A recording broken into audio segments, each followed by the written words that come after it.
So may buntag sa tanan. Teacher Danny here. So nako karon sa Lobo de Camp. Nani siya actually sa Yala district. So kani siya nga lugar. Nindot siya tambayan labi na sa kwan kanang hapon or paadto na siya gabi. Daghan silang tento niya, dili siya kamahalan. Kanang mga ingon na otag 300 to 400. So murag mahangyo-hangyo ra siya.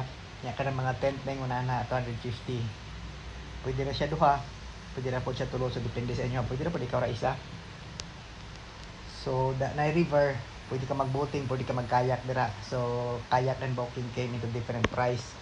Kanang ingon ana siya na tent So actually mura na siya, 200 250.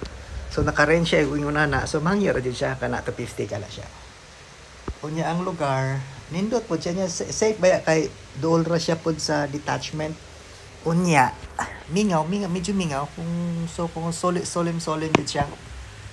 So ingon ana ay daghan sila tent more than 20 ilahang 10 kay or 30 ingon ana something like that.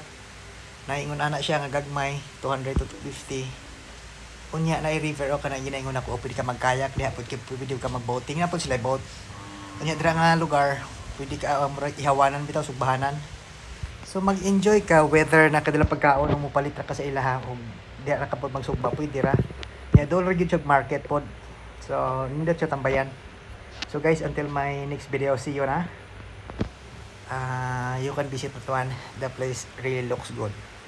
Nindot siya og kwan overnight. Nindot po siya para sunrise. Sige guys, see you until then.